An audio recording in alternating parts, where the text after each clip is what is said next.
저는 세 개의 질환을 앓고 있는 이옥가엘. 세 가지를 갖고 계시는 거예요. 저는 3중 혈관 질환을 앓고 있고 관절염인가 아이고, 퇴행성 관절염. 유방 양성까지 앓게 되었습니다. 아, 유방 종양. 오늘 첫 번째 사례자는 농사를 지으시는 분인 것 같죠? 아이고 아파. 관절염이 아이고. 있어서 다리를 저렇게 하고 일을 하시네요. 근데 저 농사일이 힘든데. 아. 다리가 아파서 여기에 막 저기 막 통증이 오고 막 쑤시고 막 매일 아팠었죠. 아이고.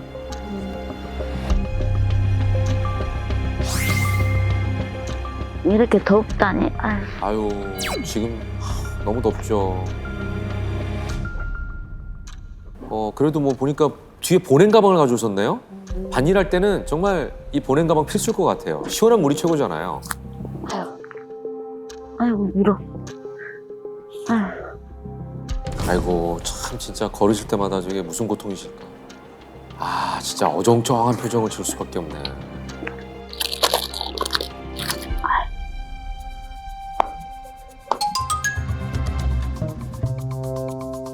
더울 때는 소금 같은 거 조금 먹는 게 에? 좋다고 그래서 먹게 됐어.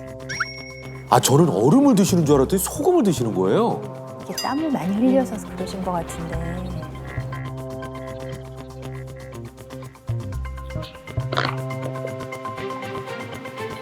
아, 저거 뭐죠? 믹스 커피를 보온병에다가 그걸 양푼에다 담아서 또 타요? 와. 아니, 저것도 진해 보이는데 2개를 더 타시는 거예요? 아이고 목말라. 아니, 땀을 저렇게 많이 흘리시는데 물을 안 드시고 커피를 드시네. 물은 비려서 잘 안 먹게 돼요. 아. 식혜 같은 거, 미숫가루 같은 거, 그리고 아이스 커피 같은 거요. 그러니까 맹물을 싫어하시는 거네. 네. 뭔가를 타야 되는. 아이고 시원해.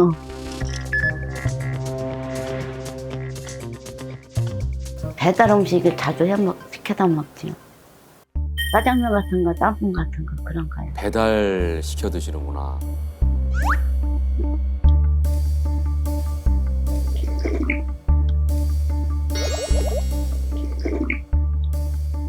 구급수면 안 돼요. 많이 먹여요. 정말 맛있게 드시네. 국물까지. 어우, 국물 저것이 정말 시원하죠. 아이고 맛있네. 시원하고. 너무 물은 적게 드시고 네. 짠 음식만 많이 드시는 것 같아요. 네. 근데 달거나 짠 음식들은 몸에 삼투압을 유발하기 때문에 수분을 오히려 배출을 시키거든요. 아. 저는 별론데요. 물 대신 저기 쑥바 있잖아요. 그걸 하루에 한 4개, 5개. 일 가서도 먹고 집에 오서도 먹고요. 고지혈증약만 챙겨 먹고 있습니다. 고혈압도 있으시고. 예, 근데 왜 신경 안 써지는 거예요? 그냥 안 쓰게 돼요. 그러다가 조금 있다가 여기 가슴이 10개가 아프고 그러더니 무슨 조그맣게 혹이 생겼나. 아이고 목말르다. 시원한 것 좀 먹어볼까. 시원한 거 뭐 드신다고 하니까 한번 보죠. 뭐. 자, 이번에 정말 좀 물을 드셨으면 좋겠는데 통을 보니까 또 물은 아니에요. 물을 저런 사각통에 담아놓진 않죠. 과일. 에? 물을 잘 안 마시니까요. 수박. 수박 같은 거 방울떡마다 먹으면 갈증이 조금 사라지는 것 같아요. 물 대신 먹는 것 같아요. 아, 그리고는 안 움직이시네요. 왔다 갔다 하는. 너무 녹초가 돼갖고 아. 조금 누웠다 일어나야 저기 더 힘들어요.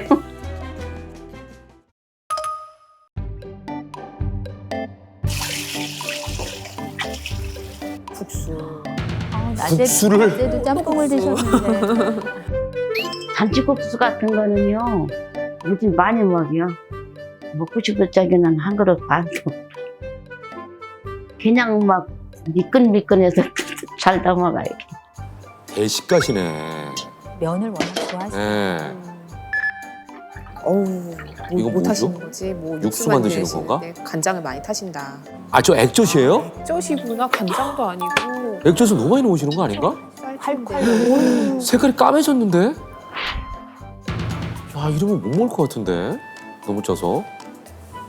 조금 짜게 먹는 게 저는 입맛이 맞죠. 국수를 먹으려면 조금 간간해야 제맛이 나지. 그래요, 짭짤한 게 맛은 있죠. 당기고 거기 또 김치도. 그렇지. 아, 이러면은 소금을 너무 많이 드시는 것 같은 느낌인데. 네, 맞아요. 물 잘 안 마셔. 별로 그렇게 마시고 싶지가 않아. 과일이 물이 많잖아요. 그냥 그런 걸 먹고 싶어요. 아, 이게요. 이분만의 얘기가 아니라 사실 저 연배에 계신 분들이 비슷하기 때문에 더 걱정스러운데.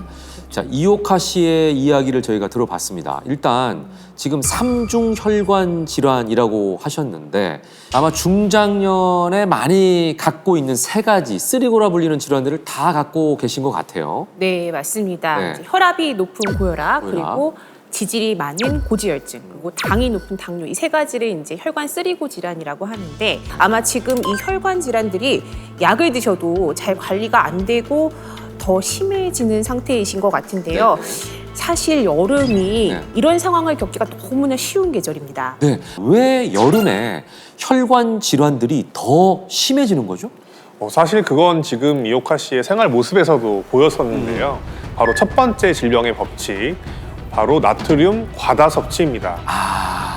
네, 우선 여름이 되면 간이 센 음식들을 더 많이 먹게 되는 경향이 있습니다. 왜냐하면 더우니까 입맛을 잃기가 쉽고 사실 뭘 먹어도 이게 맛있다고 느끼지를 잘 못해요. 그러다 보니까 자꾸 조금 더 매콤하거나 조금 더 짭짤하거나 이런 음식들을 먹고 싶은 현상을 겪게 되는데 네. 아마 이옥하 씨는 지금 드셨던 그런 음식들이 나트륨 함량이 상당히 더 높은 편에 속합니다. 그런데 문제는요, 여기서 끝나는 게 아니라 여름에는 나트륨 양의 섭취 자체도 많지만은 몸속의 나트륨 농도가 올라갈 수밖에 없는 아주 치명적인 문제가 있습니다. 뭐죠? 네, 그게 뭐냐면 바로 탈수 현상입니다. 아, 여름은 바로 이렇게 몸속의 수분이 굉장히 적어지는 탈수 현상이 일어나기 아주 쉬운 계절입니다. 땀을 엄청나게 많이 흘리게 되잖아요. 그러니까 수분이 빠져나가기가 너무 좋은 환경이라는 거죠. 거기다가 이제 50대 이상의 중장년층은 땀샘의 기능이 떨어지기 때문에 적당하게 수분을 배출하고 수분을 몸에 유지하는 기능, 이게 제대로 작동이 잘 안 되는 경우도 많거든요. 그렇군요. 이런 상태에서 나트륨까지 과다하게 섭취하게 되는 그런 상황이 되면 이 몸에 녹아있던 나트륨의 농도가 급격하게 올라가면서 고나트륨 혈증이 올 수가 있습니다. 그리고 이제 이 고나트륨 혈증은 혈관 질환을 가지고 있는 분들한테는 정말 치명적일 수가 있는데 이게 뇌가 수축이 되면서 심하면 뇌혈관이 터질 수가 있습니다. 에? 그러면 그게 뇌출혈 아니에요? 네, 맞습니다. 오. 바로 뇌출혈이 오게 되겠죠. 그런데 이옥하 씨의 생활 모습을 보게 되면 이 탈수 현상을 굉장히 부추기는 행동을 계속해서 하고 계세요. 그래요? 특히나 이제 커피 드시면서 물을 많이 타서 드시니까 네. 나는 커피를 마시지만 물을 함께 섭취하고 있어라고 생각을 하시는 분들이 많을 거예요. 그런데 이 커피 속에 들어있는 카페인이 이뇨작용을 일으키기 때문에 네. 수분을 더 많이 빠져나가게 합니다. 그러니까 결과적으로는 먹기는 먹지만 그 수분이 몸에 보충이 되는 것이 아니라 빠져나가는 형태가 돼버리는 거죠. 그렇다면 이옥하 씨는 지금 몸속 수분을 더 빠져나가게 하는 행동을 하고 계시다는 건데 심각한 탈수 상황일 수도 있겠다는 생각이 드네요. 네, 바로 정확하게 말씀해 주셨는데 이 탈수 현상이 아마도 만성적으로 되어 있을 확률이 더 높지 않을까 싶어요. 몸속에 수분이 3% 이상 감소한 상태가 3개월 이상 지속이 된다면 이것을 만성 탈수 상태라고 부르게 되거든요. 근데 이 상태면 오히려 굉장히 더 심각한 상태라고 볼 수 있어요. 왜냐하면 탈수 현상이 심해지게 되면 고나트륨 혈증을 유발해서 혈관이 터질 수도 있다라고 이제 아까 신 박사님께서 말씀해 주셨는데 탈수 현상은 혈관이 터지는 것뿐만 아니라 네네. 혈관을 오히려 막히게도 하거든요. 에? 탈수 현상이 어떻게 혈관까지 막히게 하죠? 네, 탈수 현상이 심해지면은 바로 이런 혈액이 끈적끈적해지는 현상이 나타나게 되죠. 혈액 속에도 수분이 없으니까 혈액이 이렇게 막혀가지고 덩어리지게 되는 피떡. 거거든요. 그렇죠. 한마디로 피떡 혈전이 생기게 되는 겁니다. 피떡이 돌아다니다가 뇌혈관에 맞게 되면은 네. 당연히 이제 뇌경색이 오게 되는 거죠. 실제로 탈수 현상이 여름철 뇌경색의 가장 큰 원인이기도 합니다. 이야. 자, 그런데 이런 만성 탈수 현상이라는 게 흔한 일이냐는 거죠. 그러니까 목이 말라서 막 어지럽고 쓰러질 것 같고 죽을 것 같은 이런 기분을 느껴본 적은 사실 거의 없는 것 같거든요. 나는 한 번도 갈증을 너무 심하게 느껴서 뭐 힘들어 본 적은 없는데 맞아요. 라고 생각을 하시는 분들이 있을 텐데, 자, 만성 탈수 현상의 문제는 내가 탈수인지 모르고 계시는 가능성이 더 많다는 거예요. 그러니까 이런 상태에서는 네. 타는 듯한 갈증이 절대로 오지 않습니다. 아, 바로 만성 탈수는 은밀하게 시작이 되거든요. 몸의 수분이 점점 마르게 되는 거예요. 그래서 이런 현상이 아마도 이오카 씨에게도 일어나신 건데요. 바로 두 번째 질병의 법칙은 은밀한 탈수입니다. 탈수 현상이 어떻게 은밀하게 올 수가 있죠? 제가 아까 만성 탈수가 몸의 수분이 3% 정도 지속적으로 감소된 상태라고 말씀을 드렸는데 네. 이게 사실 우리 장기나 혈관에는 굉장히 치명적일 수 있어요. 다만 치명적인 만큼 증상으로 잘 발현이 되지는 않습니다. 보통은 피로감을 좀 심하게 느끼거나 이런 정도거든요. 예. 거기다가 중장년층은 다양한 만성질환을 이미 갖고 있기 때문에 우리 뇌에 있는 갈증 센서의 기능도 또 굉장히 떨어져 있습니다. 아, 그러니까 물을 먹어라 라고 하는 지시하는 뇌의 활동 자체도 아주 둔해져 있을 수 있겠죠. 수분이 부족해도 갈증을 쉽게 느끼기가 힘든 겁니다. 자, 그럼 만성 탈수 상태는 우리가 전혀 못 느끼는 건가요?